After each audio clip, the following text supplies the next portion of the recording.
reforços no Galo, enfim, liberados, as últimas no mercado, bastidores, finanças e o futuro de Rafael Tolói. Fala aí pessoal, sou Jorge Nicola, bem-vindos a mais um vídeo do canal, sempre bom ter vocês por aqui, sem perder tempo, só pedir para deixar like, se inscrever no canal e ativar as notificações. Hora de falar sobre o futuro de Rafael Tolói, o ex-zagueiro do São Paulo, do Goiás e que estava nos últimos anos no futebol italiano, foram 10 temporadas no Calcio e está livre no mercado depois de não renovar o contrato com a Atalanta. Desde 30 de junho ele pode escolher seu futuro.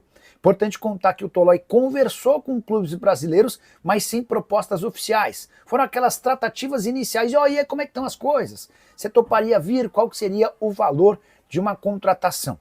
O Tolói chegou a ser especulado no São Paulo, mas assegura que não existem tratativas. Tenho contado para vocês sobre a dificuldade do São Paulo em relação a reforços. Nesse momento, o que parece ser mais plausível é de que o Tolói continue na Itália, até porque de lá ele tem uma proposta do Torino, da Série A e do Pisa, da Série B. Decisão deve acontecer nos próximos dias. Gostaria de ver o Tolói jogando no futebol brasileiro, alguém que já foi muito rápido, foi perdendo um pouco da velocidade, mas hoje entrega bastante qualidade e ao mesmo tempo disciplina tática de alguém que atuou nos últimos 10 anos na Itália e chegou a ser convocado pela seleção azzurra.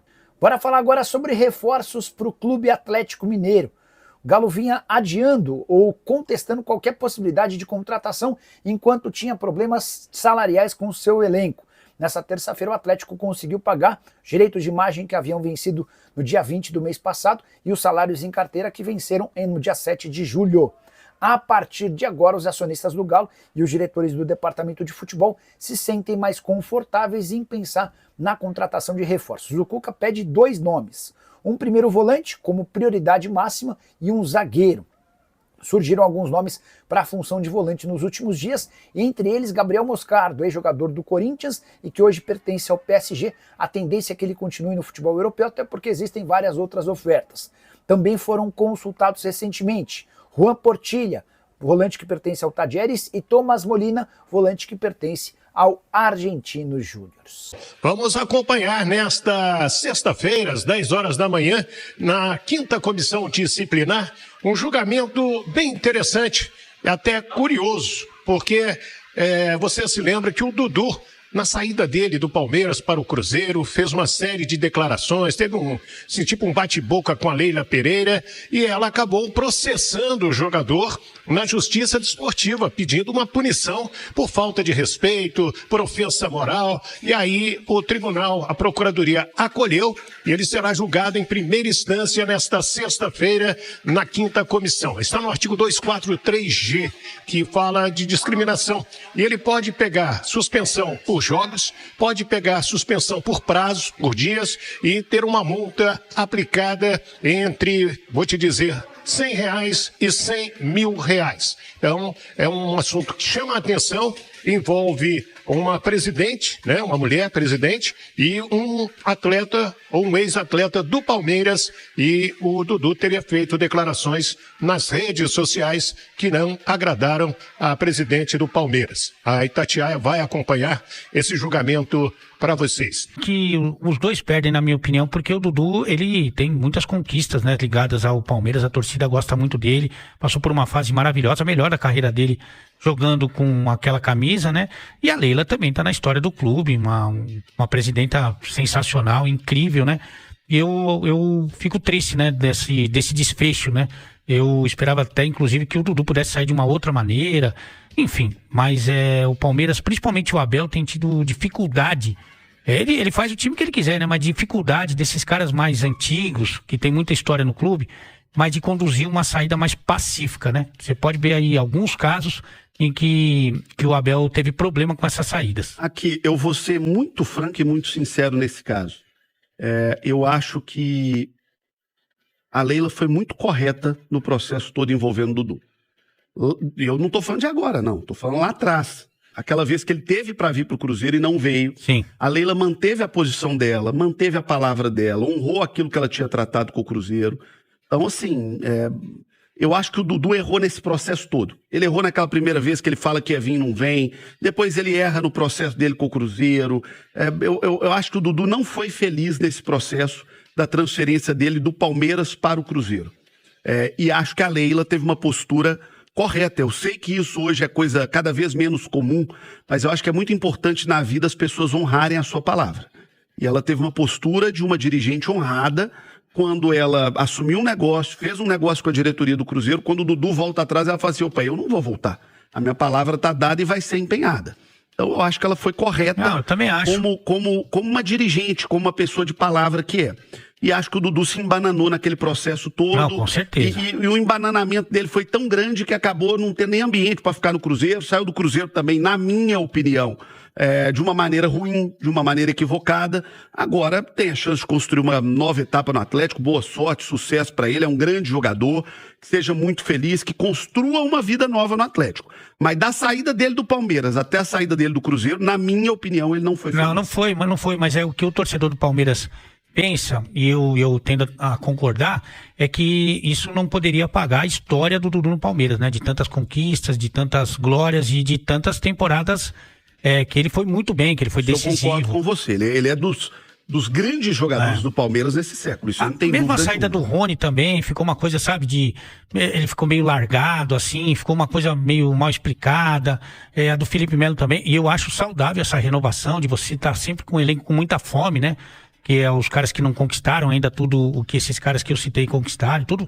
Até aí tá tudo bem, o Abel monta o time que ele quiser, a Leila também. Só essa história que eles construíram lá, que eu acho que foi muito bonita e que talvez merecesse um outro desfecho. Eu vou te falar uma impressão que eu tive indo ao Palmeiras. Eu fui gravar com a Leila lá no CT do Palmeiras, lá na Barra Funda. Sim. E eu saí de lá com uma impressão seguinte, é um clube que está num patamar de organização muito bacana no futebol brasileiro. Verdade. Eu fiquei muito impressionado com a educação dos profissionais do Palmeiras, com a educação dos funcionários do Palmeiras, com o ambiente respeitoso. Era uma coisa, Ale, muito diferente do que eu já senti chegando em qualquer clube de futebol. Queria dar esse depoimento aqui. De governança, sabe? De gestão. Você vê que o cara que está ali na portaria do clube é bem treinado. Da secretária que te recebe na recepção é bem treinado. Todos os detalhes, né? Todos os profissionais, tudo absolutamente bem pensado. O que isso me faz pensar? Que a Leila conseguiu colocar dentro do Palmeiras aquilo que provavelmente fez o seu empreendimento empresarial muito bem sucedido. E aí, meu amigo, eu acho que o jogador de futebol que hoje ganha 1 milhão, 1,5 milhão, 2 milhões, 3 milhões e contratos milionários e mega estrutura e que quer voo fretado e que quer médico de primeira e que quer estrutura e que quer tudo, ele também vai ter que começar a subir patamares na carreira dele. Verdade. Ele também vai ter que começar a agir num patamar mais profissional, como um Hulk age, por exemplo, né, que é um exemplo de profissional, um exemplo de atleta, como você vê um Lucas Silva agindo, né, que é um cara, é outro patamar de profissional ali, né? De relação institucional, empresa-atleta. Porque o atleta, muitas vezes, ele gosta de cobrar toda a estrutura de empresa. Mas, muitas vezes, ele, atleta, se coloca como boleiro. Então, tem que ter uma via de mão dupla. Atleta profissional, clube profissional e todo mundo subindo a régua. E eu senti, no Palmeiras, algo que eu jamais senti em dezenas de clubes que eu pisei, inclusive nos nossos aqui, de um patamar de gestão, de profissionalismo muito acima do que eu me acostumei a ver na minha carreira, e eu tive o privilégio e a oportunidade de pisar em muito lugar bacana no futebol. Mas eu fiquei muito impressionado com o que eu vi no Palmeiras. E acho que talvez a Leila tenha puxado a régua de uma relação comportamental no Palmeiras que as pessoas ainda não estão acostumadas no futebol. A cabeça dela é mais ou menos o seguinte, olha, tenho toda a gratidão, tenho todo o carinho, tenho tudo, mas aqui, meu amigo, eu pago salário em dia, eu cumpro todas as minhas obrigações e aqui comigo também eu quero profissionalismo. É o sentimento que eu tive, tá, Ali? Eu acho que deve ter tido a colaboração do Abel também, porque é um espírito bem, assim, dos grandes europeus, né?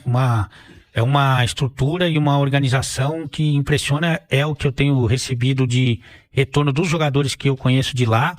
E não é à toa que tem conquistado tudo que tem conquistado, né, João? É isso aí, massa atleticana. Que situação complicada aí que o Galo se encontra, né? Já tem uns desfalques confirmados aí para essa partida contra o Atlético Bucaramanga.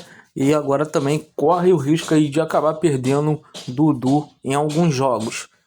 Por conta de falas que ele teve quando saiu do Palmeiras.